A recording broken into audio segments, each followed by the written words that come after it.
Now for our story. Well, it looked as though the myth that the Calverts were inviolate, untouchable, was about to be exploded. In his bed, Ben Calvert lay sleeping fitfully. The smug, smiling face of Jessie Ward kept floating through his mind. Ben wanted to get rid of it. He blotted out her image, only to have it appear again in a dark corner of what was his dreaming mind. Ben awakened completely, sat up in bed. Well, looks as if I've made a very common mistake.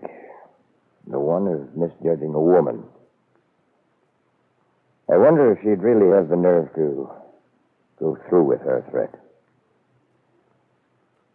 She might. For over 20 years, she's had one thought in her mind: to get me to marry her. And to get her way, she might very well blab what she knows all over town. Soon the whole town would know about Kit's background, her heredity. Yeah, soon every fool in town would be mulling it over, talking about my daughter. Why she had to go away to have her child. Yes, Jessie would do a thorough job of it. She knows I'd do anything to keep that quiet. If I could only find out whether or not Jessie's bluffing. Not about the baby, but about having seen Kit. About knowing for sure that Kit and Bill Meade were going to get a divorce. This is an intolerable position. She isn't going to force me into anything. I'm going to find out where Kit is and get the truth.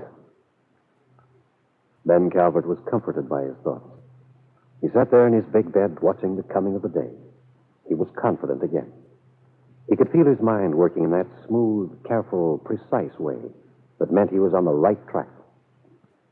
At 8, Ben sat down to a hearty breakfast.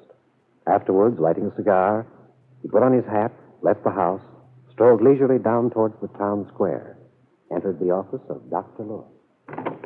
Yes, Mrs. Schumann, that's right. Excuse me, Mrs. Schumann. Hello there, Ben. Be with you in just a moment. All right. No, not every half hour, every hour. I'll try to get around by all right. Well, Ben, how are you? Fine. Where's Ellen? Oh, she's gone over to Huntsville to visit her mother, having to run the office by myself for a while. You didn't go on that diet like I told you to, did you, Ben? Oh, for a while, but I've been feeling fine lately, Sam. Oh, she's not bothering you? Oh, occasionally, but I'd rather have the things than bother with all that mushy, soft baby food.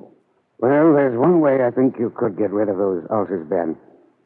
But I'm afraid it would require a whole reconversion of mental attitude. Same old Sam, eh? Well, what can I do for you? Did you make an appointment with Ellen? No. No, I'm not here for professional advice, Sam. I'm worried about Kit. Why? Good Lord. Wouldn't you be if you were in my place? I've been worried about Kit ever since she was born, Ben. You consider yourself quite a privileged person, don't you, Sam? Well, it's any man's right to speak his mind. But why are you so concerned about Kit at the moment? Isn't it obvious?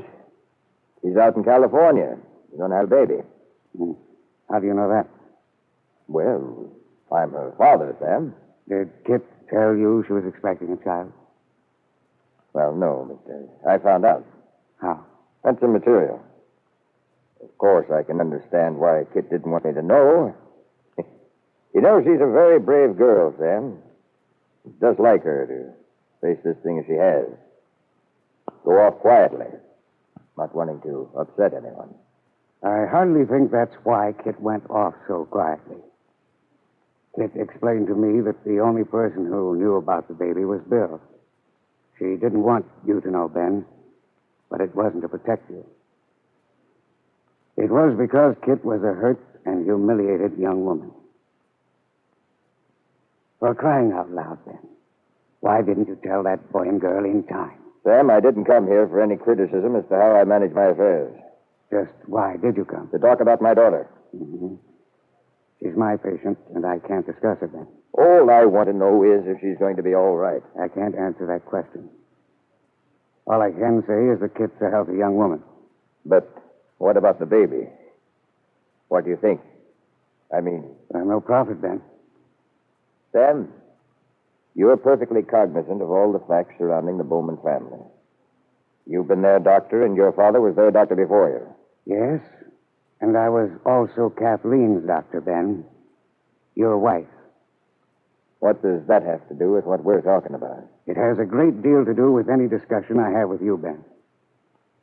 All right, Sam.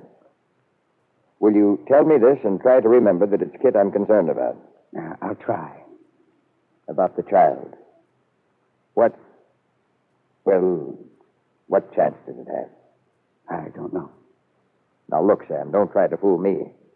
I know from talking to other doctors that in these family things there's a kind of pattern to them. You must have some idea whether or not there's a chance that a child will be healthy. I thought you were worried about Kit. Of course I am. No. No, you're not. You're not considering for a moment the mental strain, the anguish that girl's going through out there alone.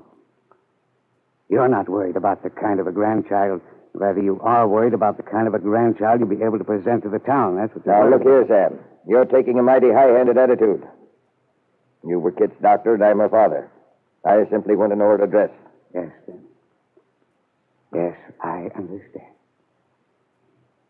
Well, it certainly doesn't look as if we were getting anywhere. You recommended a doctor for Kit while she's out west, didn't you? Don't you know? I'd like to get in touch with him. I want to have that assurance that everything is being done for Kit that can be done. So if you give me his address. Why don't you get it from Kit? Or from her husband, for that matter? Sam Lewis, you always were stubborn, but this is... Look, Sam. I'm on my way to the office. I want to write some letters. I stopped by your office just to get them addressed.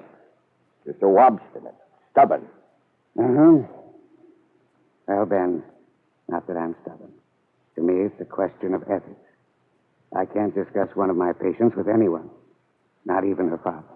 Oh, come now. You don't expect me to believe that. I'll admit there have been times when I've had a looser conception of what was ethical, and I've let down the ropes a little. But I wouldn't do that for you, Ben. I see. You mean if someone else asked you about Kit, you wouldn't be so